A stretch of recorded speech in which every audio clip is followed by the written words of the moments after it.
Hey there, Vault Dwellers. In this video, we're going to discuss the Fallout 76 event, Invaders from Beyond. Just want to take this moment to introduce myself. I'm your Naked Vault Dweller. I'm a content creator for Fallout 76, Bethesda titles, and some other stuff too. Hey, if you're new here, go ahead and hit the subscribe button, and if you're returning, hit the subscribe button too. Give the video a thumbs up, and as always, we really super appreciate our Fallout 76 community.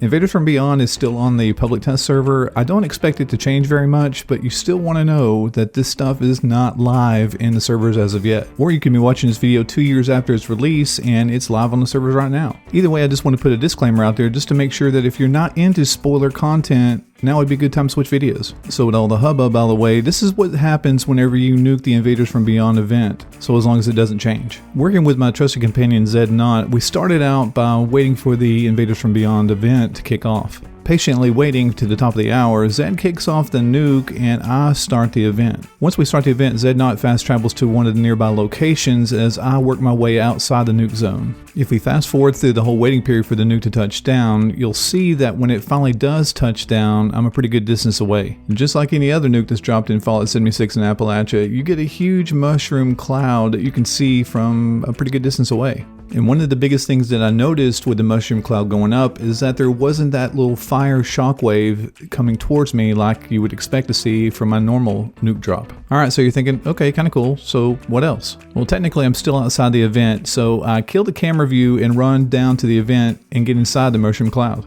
When I get down to the event, Zed Knott's already taken care of a number of the aliens that are being dispatched from the alien mothership. And opening my eyes inside of the nuke zone, I realize it's clear as a bell outside. Panning around some, I can actually see the remnants of the nuclear cloud in the sky. But from inside the eye of the storm, it's a regular McDonald's day. I'm gonna get me a Happy Meal. And while we're chowing down on our Happy Meal, another thing to note is that there's no radiation from the nuclear fallout. And it's not just inside the Invaders of Beyond event. I actually went from one side of the nuke zone to the other side of the nuke zone, no radiation. All you bloody bills will love that. Okay, so what are some of the other cool stuff that we tested? Well, first off, if you're wondering what it looks like on top of the alien mothership, this is how it looks. Just want to point out Bethesda's developers' attention to detail here because normally you don't see this kind of stuff because you can't really get up to it, but they still put it here.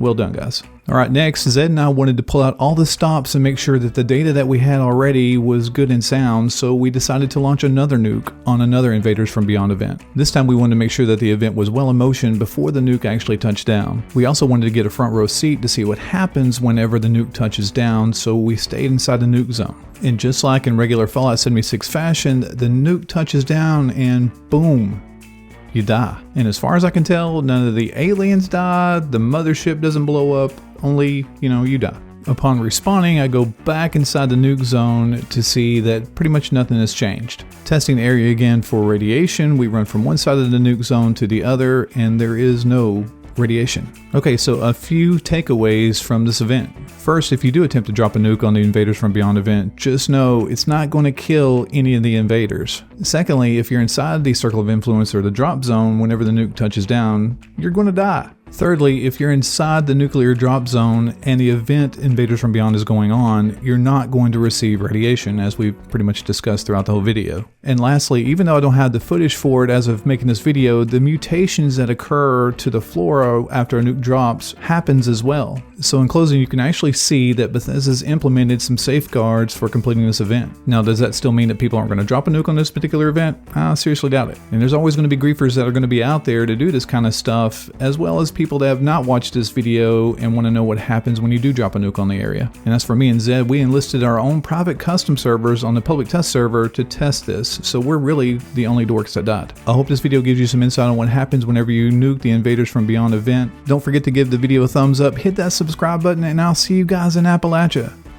Take care.